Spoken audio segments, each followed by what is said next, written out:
upset and distraction. So that's probably the catalyst for the lack of enthusiasm.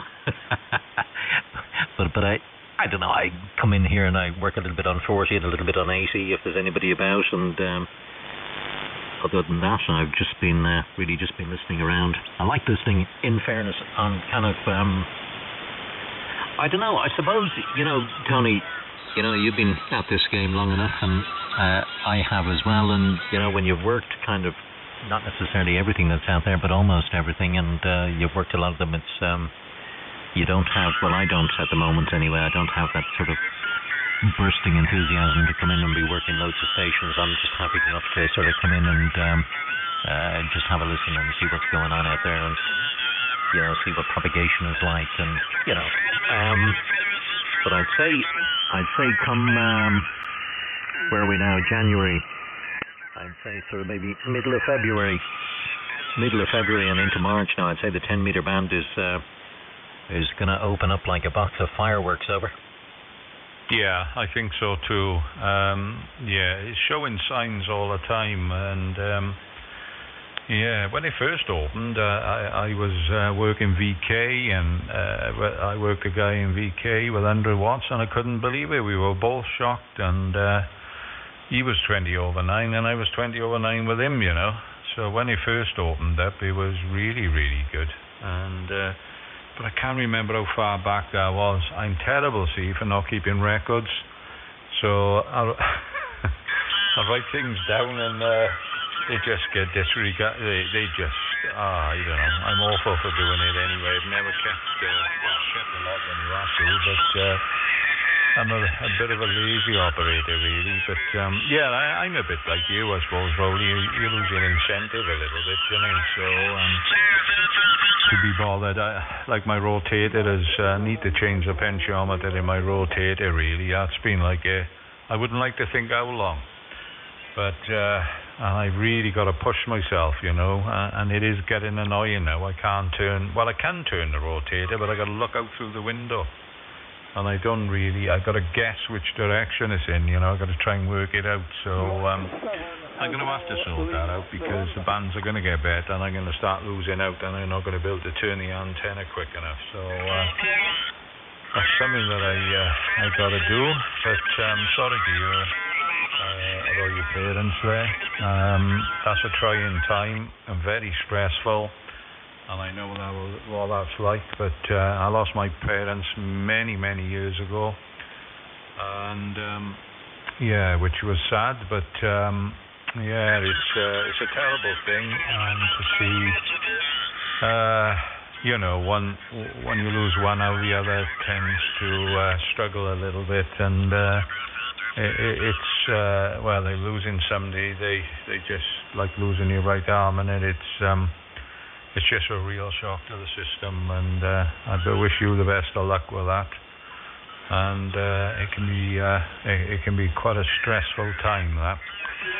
So, yes, no, I don't really alter a lot, but yet I do, I suppose, because I've introduced a couple of notch filters in here now, and I've never used them before. So I've closed off the frequency a little bit to stop it, just to keep it a bit sort of tighter. I've introduced them, and I think I've opened the frequencies, my highest frequency. I've opened the bandwidth a little bit there, but it'll only be subtle differences, and then if I don't like it, I'll go back and make an alteration, but just to try and bring a little bit more articulation there. But I've tried to open bandwidths on other stuff, and I'm not getting the same response. So there's only certain frequencies that I tend to get a change in the response, and I do it all through the headphones anyway. I've never done it any other way. So I've had things sent to me to show me what my graph is like, but I got no way of doing that myself anyway. So back to you, Roly. EI5KP MW0KAY. Yeah, it's like a bloody hornet's nest out there, Tony. But anyway, I'm I'm laughing here and smiling when you're saying about making the adjustments there, but they're only small. No, I recognized you immediately, and the KAY signature. It's very distinct indeed. You got great balance. You always had good balance in it there, Tony. And yeah, there's a nice little bit of detail and articulation. I can see that you have pulled it back in a wee bit there. I can see that it's sort of rolling off at maybe about 3.7, maybe around about there, 3.8, 3.6, somewhere in around about there. Anyway, that's just a ballpark. Just looking at the waterfall coming down the way. I'm still on the Apache, Tony, but I'm not using the rack anymore.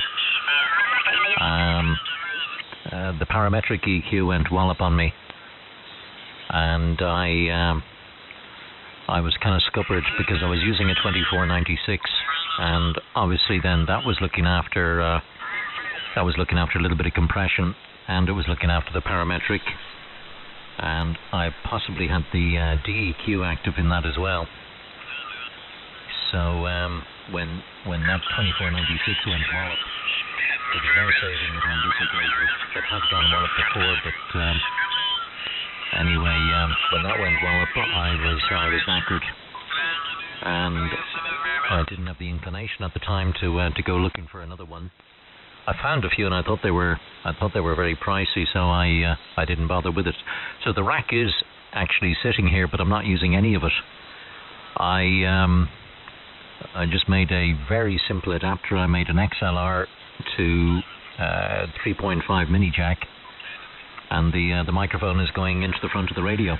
And I've gone from the line in option on the back of the radio to the mic in option, and I just hit the 20 dB boost, and I'm using the graphic equalizer in the radio software, and I'm using what they call the continuous frequency compressor in the radio, and the post EQ, and that's kind of where we are at the moment. And I'm still on the same mic, on the RE320 320. So I've got a plethora of settings.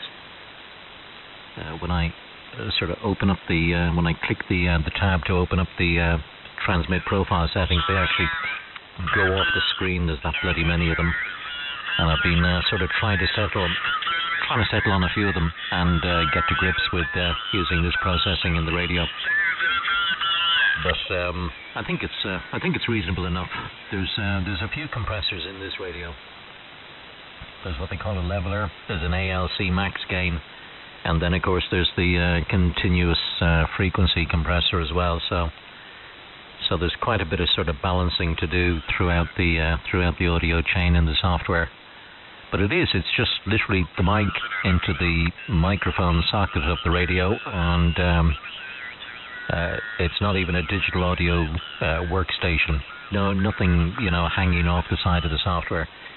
Everything we're doing is within the radio itself. So, for better or for worse, that's where we are at the moment, Tony. M0KY, Echo India 5 Kilo Papa.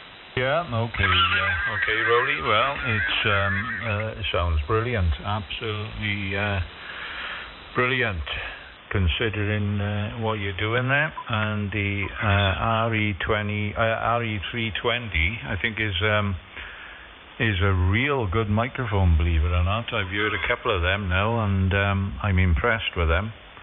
They seem to work quite well, because some of the other Electro voices, the 20 is quite good, the 320, the RE27, they're all much of a muchness, but I do like the RE320, so I think it's certainly a winner, and it certainly works very well.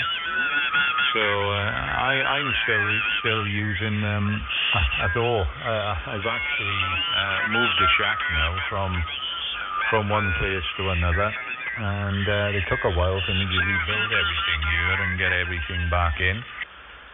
But I have got quite a few microphones that I used sort of over the years and played with for a very short period of time, and then we come across this rubber microphone, and then we just stuck with that really. And I suppose my biggest bugbear was trying to find a preamplifier good enough for the good enough to run the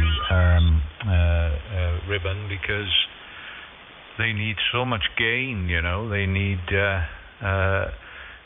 they just need the headroom to drive them, because you know, you've got to have a preamp capable of about 70 a dB, but it doesn't mean you've got to turn it up that high. It just means you've got to have that headroom, otherwise you tend to struggle, and you've got to start introducing things like a microphone cloud and things like that, which is okay, nothing absolutely wrong with that, but and I just use a solid state preamp, and it's called an Elise, and they are designed for long lengths of microphone cable. So, but it's got a phenomenal amount of gain, and I just use that really, and the rest of the stuff is Aphex, and all I got is an all-band EQ, that's all. And but I've always the 2496 is growing on me. I've never ever tried one of them, but I'm tempted now to try one. So you never know. Well, we'll have to see anyway. But yeah, that radio you got there, the SDR, is very popular. Seems to work excellent. The receive on them is next to nothing, and you can't go wrong. I think that's the new generation of radio, and going to be well and truly the future, I believe. But it's something that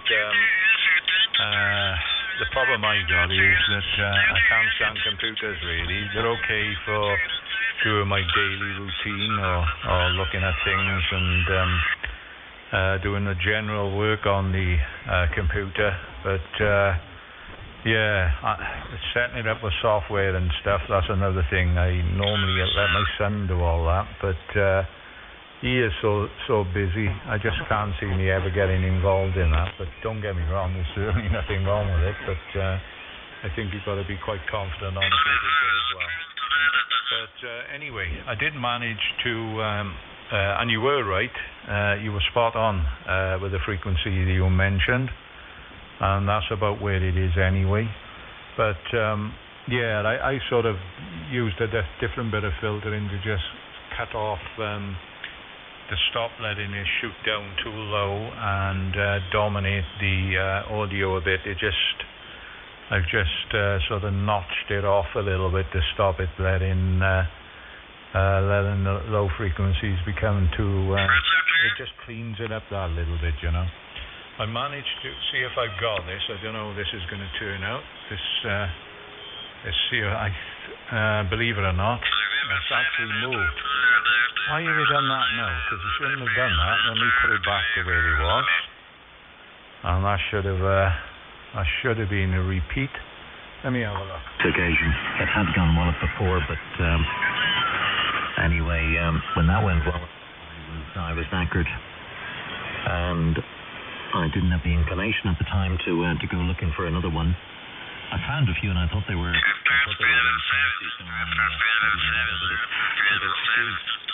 sitting here, but I'm not using any of it. I just made a very simple adapter. I made an XLR to 3.5 mini jack, and the microphone is going into the front of the radio, and I've gone from the line in option on the back of the radio to the mic in option, and I just hit the 20 dB boost, and I'm using the graphic equalizer in the radio software, and I'm using what they call the continuous frequency compressor in the radio, and the post EQ, and that's kind of where we are at the moment. 2496 right now. Yeah, sorry about that. I didn't realize it was going to loop over then, but I didn't quite have it fully set up for the recording then, because I should have really cut the noise back a bit, and I didn't have chance. You could hear on the beginning of the recording I was trying to get everything